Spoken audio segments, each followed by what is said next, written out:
আসসালামু আলাইকুম রহমতুল্লাহ। আলুর ইসলাম নলেজ চ্যানেলে আপনাদের স্বাগত। আজ আমি আপনাদের সঙ্গে আলোচনা করব দুরূদ শরীফের গুরুত্ব, ফজিলাত।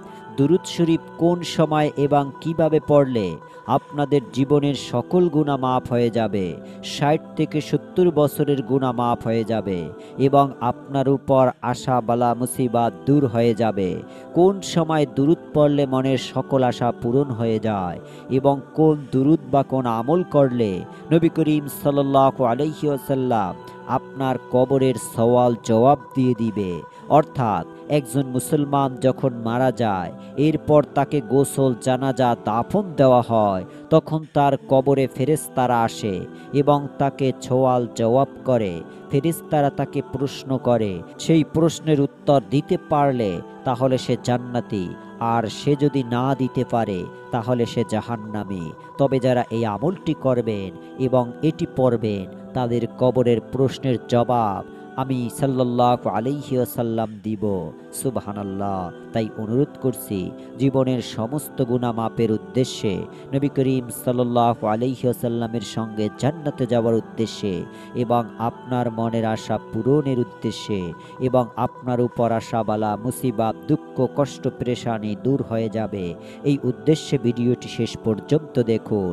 অনুরোধ করছি, আমরাই এই প্রথমবার নারীদের ছবি ছাড়া কিংবা হারাম কোনো ছবি ছাড়া ইউটিউবে ভিডিও দিয়ে থাকছি। এরকম ভিডিওগুলি যদি আপনি আপনার ফোনে পেতে চান, এজন্য অবশ্যই আলোর ইসলাম নলেজ চ্যানেলটিকে সাবস্ক্রাইব করে রাখুন। তো চলুন শুরু করি। আল্লাহর কাছে ইবাদত বন্দেগী গ্রহণযোগ্যতা করতে প্রিয় নবীর ভালোবাসার অন্তরে নির্দিষ্টভাবে রেখে নবী করিম সাল্লাল্লাহু আলাইহি ওয়াসাল্লামের উপর বেশি বেশি দুরূদ পাঠ করা, এটিকে নেক আমল, দোয়া কবুলের জন্য মহানবী সাল্লাল্লাহু আলাইহি ওয়াসাল্লামের উপর দুরূদ পাঠ করা অত্যন্ত জরুরি। দুরূদ পাঠ করলে আল্লাহর দরবারে ইবাদতের বিনিময় দুরূদ পড়া এমনই একটি ইবাদত যা আল্লাহ অবশ্যই কবুল করেন। পবিত্র কোরআনের সাদ হয়েছে, আল্লাহ তার ফেরেশতারাও নবীর জন্য দোয়া করেন, হে বিশ্বাসীগণ, তোমরাও নবীর জন্য দোয়া করো, পূর্ণ শক্তি কামনা করো। সূরা আহজাব আয়াত নং ৫৬। প্রিয় দর্শক, দুরূদ শরীফের ফজিলাত অপরিসীম। একদিন এক লোক রাসূল সাল্লাল্লাহু আলাইহি ওয়াসাল্লামের সামনে নামাজ পড়ে দোয়া করলেন, হে আল্লাহ, তুমি আমার গুনাহ মাফ করো এবং আমার উপর রহম করো। তখন রাসূল সাল্লাল্লাহু আলাইহি ওয়াসাল্লাম তাকে বললেন, ও হে মুসল্লি, তুমি খুব তাড়াহুড়ো করছো। শোনো, যখন তুমি নামাজ পড়বে তখন প্রথমে আল্লাহ তাআলার যথাযথ প্রশংসা করবে, তারপরে আমার উপর দুরূদ পাঠ করবে এবং সর্বশেষ নিজের জন্য দোয়া করবে। তিরমিজি, আবু দাউদ ও নাসাই শরীফের হাদিস। সুবহানাল্লাহ। অর্থাৎ প্রিয় দিনী ভাই এবং বোনেরা, আমাদেরকে মনে রাখতে হবে যে যখন আমরা নামাজ শেষ করব তখন আমাদের নবীর উপর দুরূদ পড়তে হবে।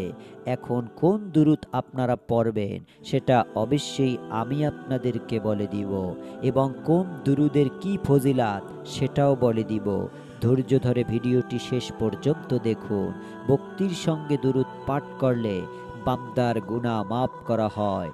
দুরূদ পাঠের সম্পর্কে রাসূল সাল্লাল্লাহু আলাইহি ওয়াসাল্লাম বলেন, যেই ব্যক্তি আমার উপর একবার দুরূদ শরীফ পাঠ করে, আল্লাহ তাআলা তার উপর ১০ বার রহমত নাজিল করেন এবং কমপক্ষে তার ১০টি গুনাহ মাফ করেন, তার আমলনামায় ১০টি সওয়াব লিপিবদ্ধ করেন এবং আল্লাহর দরবারে তার মর্যাদা ১০ গুণ বৃদ্ধি করে দেওয়া হয়।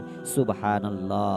রাসূল সাল্লাল্লাহু আলাইহি ওয়াসাল্লাম বলেন, কিয়ামতের দিন সেই ব্যক্তি আমার সবচেয়ে নিকটবর্তী হবে যে আমার উপর সবচেয়ে বেশি দুরূদ পড়ে। সুবহানাল্লাহ, সুবহানাল্লাহ। দৈনন্দিন জীবনে দুরূদ শরীফ পাঠ করলে আল্লাহর দরবারে মানুষের দোয়া কবুল হয়। হাদিস শরীফে আছে, কোন দোয়া আল্লাহর দরবারে কবুল হয় না যতক্ষণ না সেই দোয়ার আগেও পরে নবী করিম সাল্লাল্লাহু আলাইহি ওয়াসাল্লামের উপর দুরূদ পড়া হয়। হাদিসে আরও আছে, যেই ব্যক্তি নবী করিম সাল্লাল্লাহু আলাইহি ওয়াসাল্লামের পবিত্র নাম শোনার পর তার উপর দুরূদ না পড়ে, সেই ব্যক্তি সবচেয়ে বড় কৃপণ। তার ধ্বংসের জন্য জিবরাইল আলাইহিস সালাম দোয়া করেন। নাউজুবিল্লাহ, নাউজুবিল্লাহ।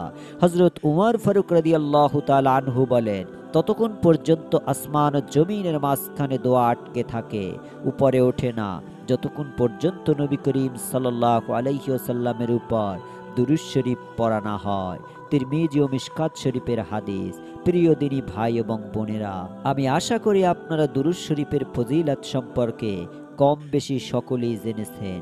দুরূদ শরীফ আপনারা যেভাবে পড়বেন নিয়মটি আমি বলে দিব, তবে তার আগে আমি আপনাদেরকে কবরের কঠিন আযাব থেকে বাঁচতে যেই দোয়াটি আপনারা পড়বেন, অর্থাৎ কবরের সওয়াল জবাব নবী করিম সাল্লাল্লাহু আলাইহি ওয়াসাল্লাম যেভাবে আপনাদেরকে দিয়ে দিবেন এবং আপনারা কঠিন আযাব থেকে মুক্তি পাবেন।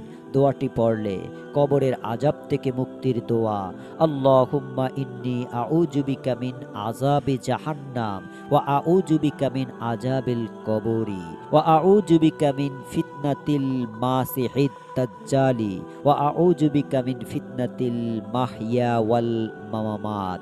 প্রিয় দিনী ভাই এবং বোনেরা, তো প্রিয় দর্শক, আশা করি সূরাটি শুনেছেন। তো এখন আমি আপনাদের দুরূদটি বলে দিব। দুরূদটি হলো আল্লাহুম্মা সাল্লি আলা মুহাম্মাদি ওয়া আলা আলি মুহাম্মাদ কামা সাল্লাইতা আলা ইব্রাহিমা ওয়া আলা আলি ইব্রাহিম ইন্নাকা হামিদুম মাজিদ।